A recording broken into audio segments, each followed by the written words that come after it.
Hello, everybody, and welcome to Betweenplays Stock Market Strategies. And with us today, Sandeep Pansar, Tech with Sandeep. How you doing, buddy? I'm doing good. Just getting over a little bit of a cold, not COVID, just a cold. But yeah, Yeah, if it was, been a if it rough was, couple of days. well, yeah, I know. I mean, you were telling me, and I'm happy that you're able to do a show today and that you're better. We've been talking about doing Converge Technology Solutions now for a little bit, but because of people being sick and everything, we had to put it off a little bit. And we were really busy in the last 2 weeks because we are going to Decoding Tech, Yep, and we're going to get this show on the road, and we're going to cover Converge. So, basically, we're talking about Converge Technology Solutions, right? And it all comes back down into metaverse, 5G, the whole zero trust, and it all links in because Converge is a company that is well diversified, which you will look at, which you will talk about. So let's just get right into it. Um, Basically, what are your thoughts? And I'm going to share a screen at the same time. And what sure. are your thoughts on Converge Technology Solutions? Uh, well, if you want my thoughts, I mean, it's pretty straightforward. They're a good company, right? They've got a lot of solutions. They are primarily software-enabled IT and cloud solutions. That's really what they go under, but it's much more than just that, right? Software enabled IT means things like SD-WAN. It means things like software enablement of migration from traditional infrastructures to cloud-based infrastructures. And then if you look at their partners, if you're on their website now, so if you look at their partners, right, you look at you'll see that they're very much entrenched with all of the big players. So AWS, IBM Cloud, Amazon, or Dell, etc. Right, and so this gives them a really good platform to be ubiquitous. So what I see Converge doing now is be partnering up with a lot of these solutions, partnering with a number of organizations or companies that have different types of solutions that fit their model. So what is that model, right? Ultimately, Converge is primarily a managed service provider to a certain extent, to end customers, and their end customers are corporations. But if you look at their list of corporations that you've got up here on the screen, they're partnered in cloud, they're partnered in security, and they're partnered, if you scroll down a little bit, you'll see that they're also partnered with a number of companies that have specific products that they can deliver. So you've got Arista over here, you've got Cisco up there, you've got BlackBerry here. They're all for different types of solutions.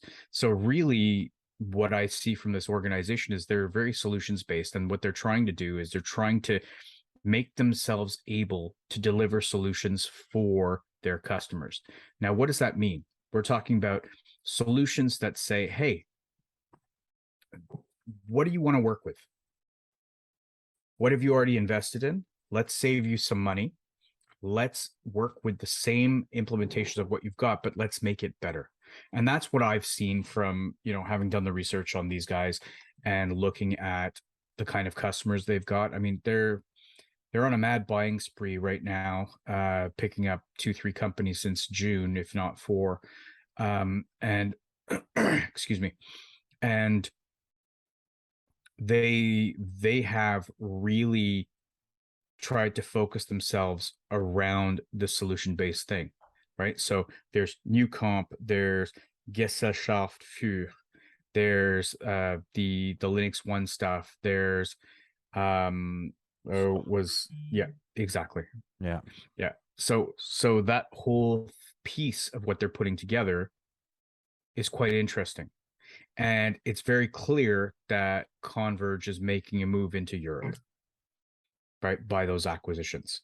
Okay, New Comp's a bit of an exception, but the rest of them are all European-based acquisitions. So those acquisitions mean that they're looking to expand their market. And I will say this, from what I've seen about Converge and what I know about the company, if you want to go to the really basal route, which is really not what they're about. Like, you know, the managed service provider, sure, they're a managed service provider on steroids, but really they're a professional services provider. And what they're doing is they're finding all the best pieces of software that are out there that they can help their customers standardize on, and the ones that the majority of the people are using, or more majority of companies are using, so that they can integrate their solutions into that with the lightest load. I see what you're saying. I see what you're saying. And you know, like looking at, you know, because I'm looking at the graph right here and with what you're saying, and I'm trying to take in the future of digital technology, and I'm looking at also things like cryptocurrency, blockchain, and all that kind of stuff, Mm-hmm. because we're looking at everything, right? And I'm taking into consideration all the other stuff that exists out there when it comes even to sports betting, online sports betting, and all these kind of things are really really big. And we were talking about infrastructure, right, where you have redundancy and failover and all these kind of things, and how important the telecommunications industry always was, but even more so in the future because of telehealth and because of Internet of Things and all this kind of stuff, right? And I'm looking at the share price of this stock right now. So you got your market cap of 1.461 billion, right? Now, naturally, they were not as well known before COVID because naturally COVID, you know, you had the retail investors that came on, started buying up all kinds of stuff. You know, we had a record increase of investors more than the year 2000 into this COVID era, into this new digitization where you have brokers, online interactive brokers, and all these people are online making everything really easy to buy up. We don't really have a middleman anymore. And I'm looking at them at 680 right now from like highs of like almost $12, right? And 1188, 1197. And I'm taking into account that, you know, this is a company that's beating, okay? They're not just meeting, but they're beating Q1 2022. They beat their actual estimate, all right, for the earnings per share. And then over here again in the Q2 2022, I wouldn't be surprised what it is that, you know, they're going to be here. But if you look at the trend over here, it's very rare to see a company like going up so steadily like this.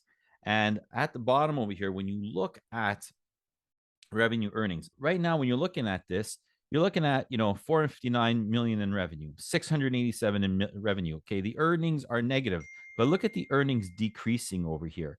Then we have 948 million. Look at the earnings decreasing again. Revenues going up, earnings decreasing, and then boom, 2021 we got positive. 1.53 billion in revenue, 15.95 million in earnings. That is a huge jump in the last 4 years. That is incredible. I mean, if I had a company that in 4 years, all of a sudden I'm at 1.5, actually they have, you know, a longer track record of getting there. But I mean, you start going, you know, 2018 at, you know, almost half $500 million, but now you're at $1.5 billion 4 years later, and your positive earnings.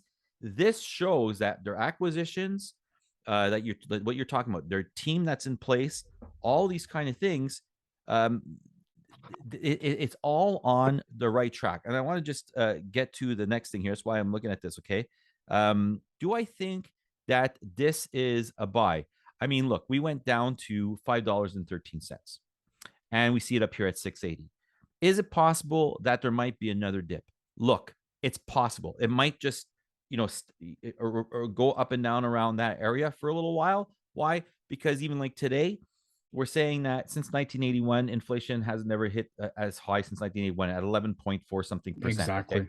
So we're in a very, you know, economic crisis. All right. The young people have never, I've heard stories from people that used to own houses and block apartments and all this kind of stuff, and how they almost didn't have any food to eat because they just tried to keep their home. Forget about heating. They were bare minimums because the interest rates went up, and they were just dying, working 2-3 jobs. They weren't thinking about their kids in, you know, in school and all the things that they have to buy them. They were thinking, my God, I gotta get through this. I got to get through this. So we're in a very serious situation. So is it possible in 2023 that it might go down a little bit more? It's possible, highly possible. But we'll look into that more. And with Alain, my question to you is, where do you think we're going with all this when you look at the picture? Well, if I look at the picture, I think this is a very strong company. They've got they're positive right now. They are doing well. Okay, their stock may be down. I can't comment on the stock because that's just not my forte. But if I look at the technology and the technology integration, what they're putting together, they are making it easier for people or customers to come to them to have integrated solutions. And I see them going towards embedded solutions, professional services, that managed service provider piece, which is a subset of professional services. They have their own data centers, they have their own cloud, which means that they can serve the customer from soup to nuts, from end to end, right? And the area where I see that they're maybe lacking a little bit is in edge and edge compute, but that may not be part of their model, right? But that's a piece where they could grow. And it wouldn't surprise me if they've got some companies that are looking to purchase in that area right now, considering the kind of buys that they've done. The buys that they've done have been pretty strategic. So the German company, which is Gesellschaft für, and I apologize for the pronunciation because I can't speak German.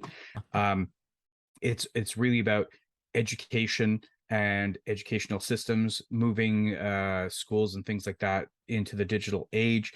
They will use their cloud infrastructure to do that. Then you look at what they've done with Stone Tech Technologies in the UK. That's all cybersecurity and IT around that. So that's a really big piece. And then you've got the other thing that they're doing with Newcomp, which is analytics. So they are coming together to figure out what's happening on the network, how it's happening, how we can improve it, and where we can go.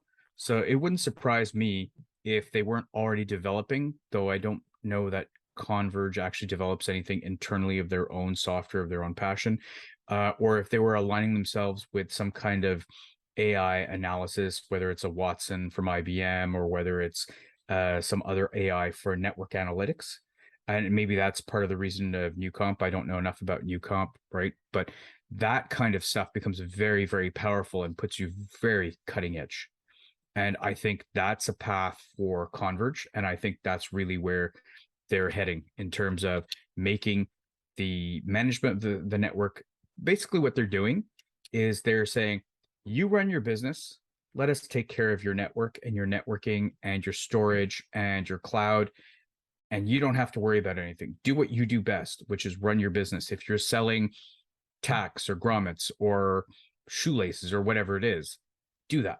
Focus on that, and we'll take care of everything else in terms of the infrastructure. And that, in my mind, is a really smart play, because that is the one thing that hampers most businesses, whether they're small or whether they're large. They're not focusing on what their core business is. They're now suddenly building up an IT organization. They're building up a security organization. They're building up, people who have skill sets in firewalls and management.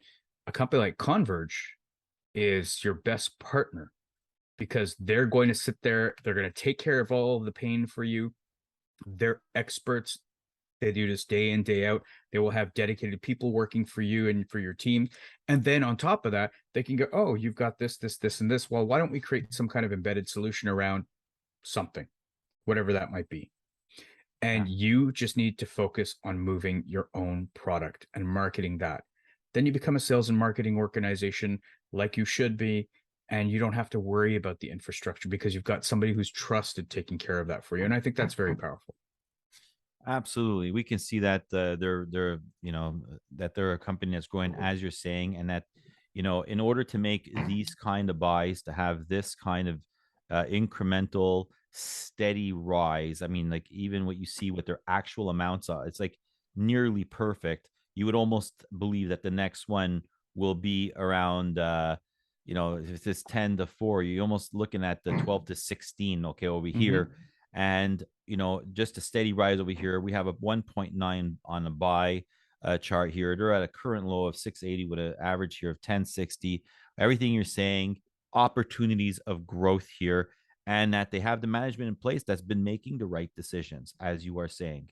So, Yeah. you know what, Sandeep, I would just like to say thank you so much for your analysis on the tech of this company. And I really like to get you and maybe Alain to come on together, and then we do a global on the company.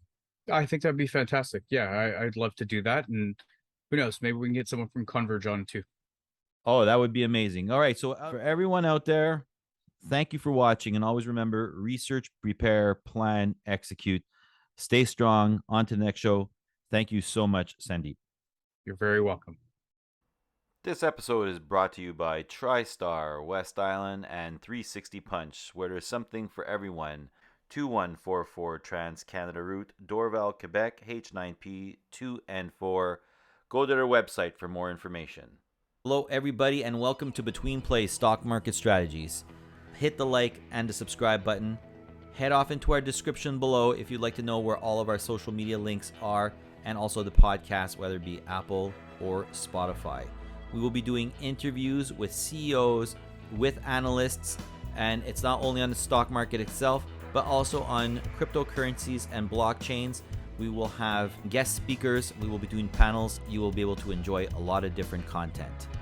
Have a great day, and always remember, research, prepare, plan, execute. Stay strong.